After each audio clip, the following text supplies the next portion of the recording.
interpreter. Hi, I am your interpreter here at Humboldt Redwood State Park.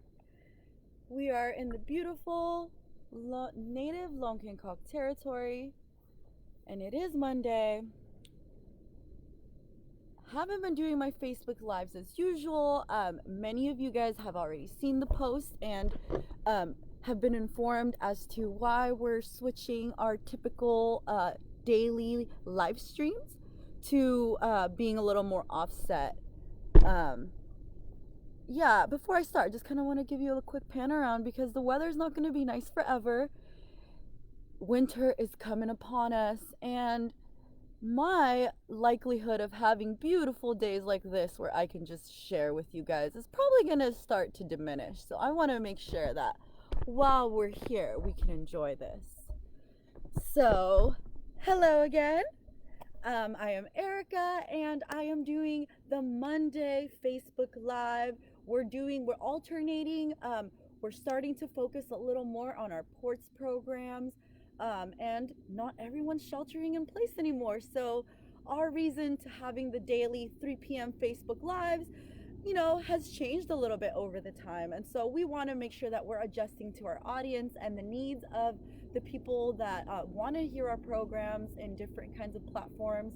So for that reason, I am going to be doing it every 3 weeks. So I'm doing my Facebook Live today. And the reason I am here at the Nature Gould Loop Trail is because I wanted to talk to you guys a little bit about the seasons. The times are a changing, and there is something that is happening here um, in our forest. But it's something that's really small, something that could very easily go without being noticed. But we were so happy that we have people that are super into our forests, our volunteers, friends of our forest that like to collect some of the seed cones for educational purposes. I didn't have time to do this, but we had an awesome volunteer who actually went out and got a couple of immature seed cones and waited for them to dry so that I can do this live for you today.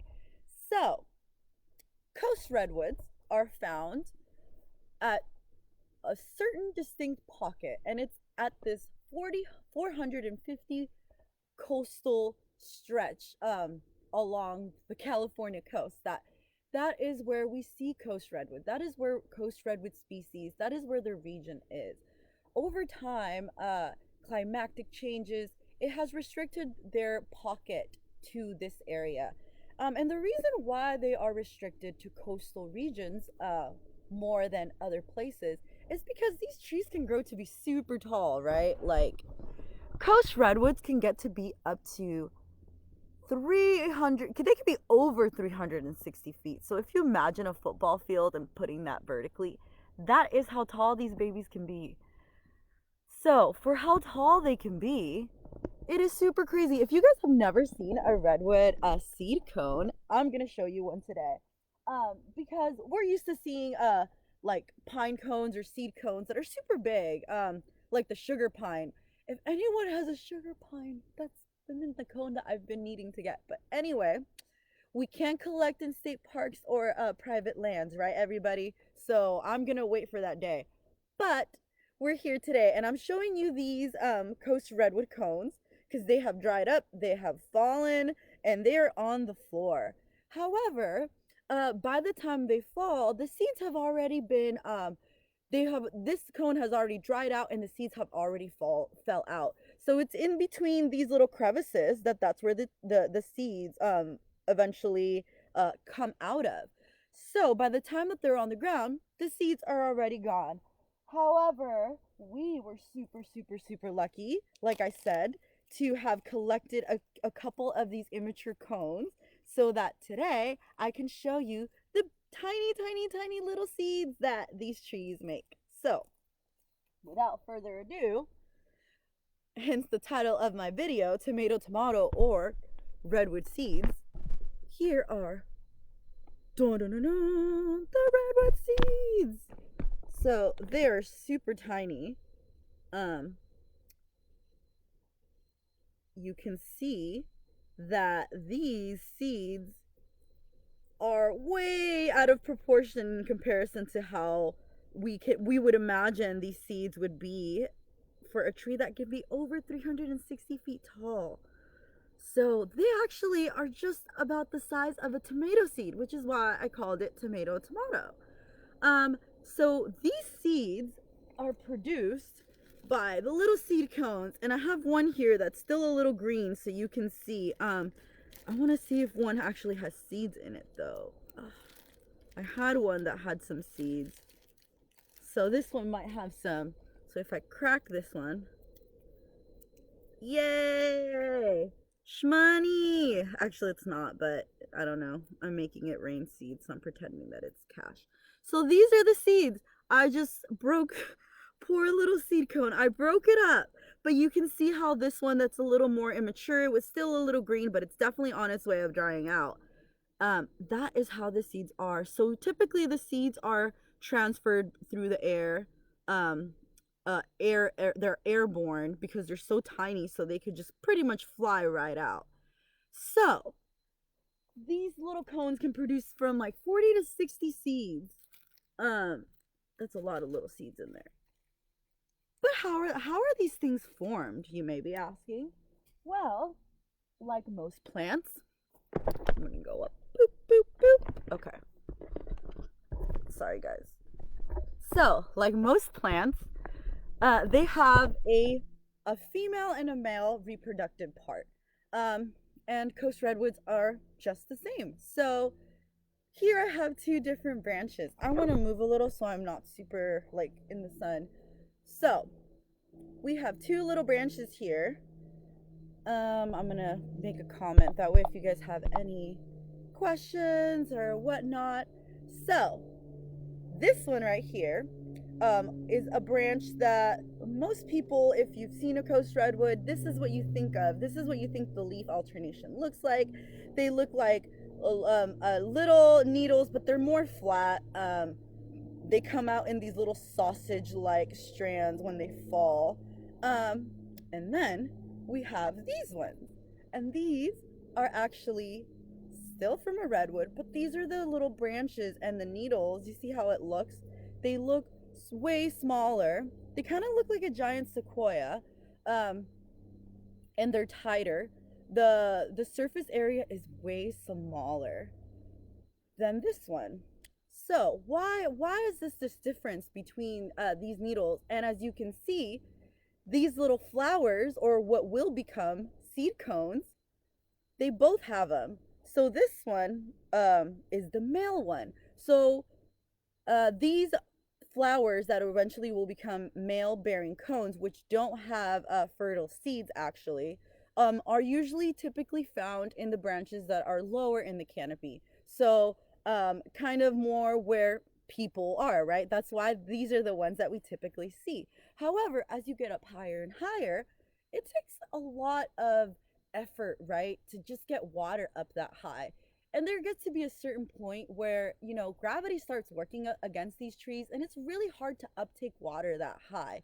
I mean, think 360 feet, right, of like uptaking water. Like, there has to be a point where this tree's like, all right, girl, like, I need some help, so you better help me. And that's exactly what happens. So, how it has done this, how has it evolved to have done this, is coast redwoods, that's why they're on the coast, because they rely on the fog. Because in summer months, when they don't get as much rainfall, they rely on the coastal fog to get, you know, the moisture up in the canopy. So that's why these leaves that are up higher are way smaller. The surface area is it's comparably smaller than these ones, and that's because it wants to retain as much moisture, right? It wants to keep as much water in its leaves as possible. Some Chumashikwa Kota said ancients. Yes, they are ancients. And it's this time, right? This time of evolution that has made them, you know, not only are they fire resistant, but they're also very resistant to a lot of funguses and diseases that attacks other kinds of trees. So these little nubs that you see on them are the flowers that eventually will get pollinated. So This is a male, these are the females. These female flowers will eventually turn into cone bearing that hopefully will actually germinate, right? But see, that's where we get to the kind of like sadder part of this story, is that although, there's so many seeds, there's so many cones. In fact, one of these a redwood tree can just, it could be that hundreds of thousands of seeds that it could give out in a season. However, this doesn't mean that all of these seeds actually become little siblings or germinate. And that's why I'm in this little area. So if you guys notice, gotta move this tree right here. That's right next to this like slightly bigger tree. It's like kind of around it, right? Why is that? Did this come from a seed, perhaps? Well, actually, seeds have a very redwood seed cones actually have a very low yield of germinating. In fact, it is shown that only 15% of seeds are actually good enough.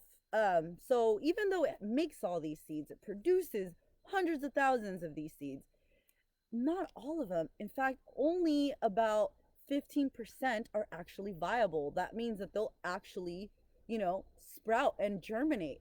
So this is where it's a little tough, right? Because you have all these seeds, but they don't really germinate. And it's actually shown that only redwood species that are over 200 years old, so these ancient ones, are old growth, are actually the ones that are viable and can germinate. But like someone said, these are ancient relics, right? These species have evolved for a very long time. So they wouldn't be here if they didn't have other ways of propagating as uh, opposed to these seeds. They need something else, right? And they do. Actually, there's another way that redwood seedlings and red little baby redwood trees can sprout. And it is apparent by this one right here, this little seedling right here that is around this tree.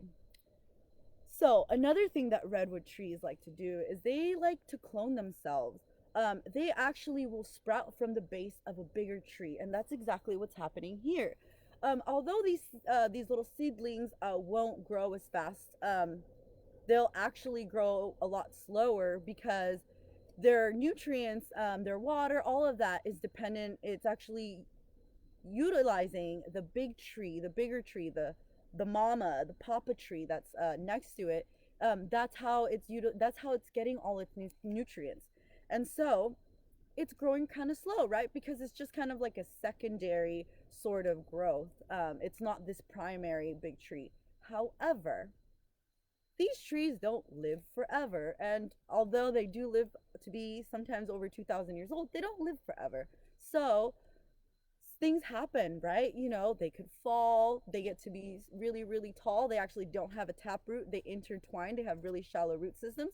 So it could be a wind event or a flood. Something could happen and it knocks these trees down. And so if one of these big trees is knocked down, it actually makes room for any of the little seedlings that it had around in its base to grow. So then now it gives room for them to grow, because these seedlings, why they're not growing as tall, is also because they're not getting all of that sunlight, right? Because you have the big, big, big tree that's like kind of blocking and hogging, in a sense, most of it. Um, so once that big tree leaves, it kind of leaves these other little seedlings that it now they have room to grow. So if you're ever at a redwood forest or old growth redwood forest at that, and you see um, redwood trees that are all growing in a circle, and you're just like, what are they, like holding hands? People know it as fairy rings. Some people like to call it family trees, family units, um, whatever you call them. They're really cool, and that's how they're made. It's because coast redwoods have a very low germination and propagation of their seeds, and so they've actually evolved to have other methods and other ways that they can actually grow. And they do this by cloning themselves and having the little seedlings that grow from the base. So is why I wanted to show you this. I was lucky enough to find some of the little baby seeds. Boop, boop. Yeah, and it's a beautiful day, and so I'm glad you guys got to enjoy this out here. And just another reason to remember why old growth redwood species are super important, because these are actually the ones that have viable seeds, right? It's the species that are over 200 years old. And if you guys don't know this, most of the ones that are over 200 years old probably are going to be closer to the old growth species. So that's why they're important. And so we're so happy that here at native Lonkenkog territory, Humboldt Redwood State Park, we're home to the largest contiguous old growth patch in the world. So we have those trees here. So please come check us out, come visit us. And now you know that that big redwood tree comes from a little tiny seed cone with even smaller little seeds. All right. Bye, everybody, and have a happy Monday. See ya.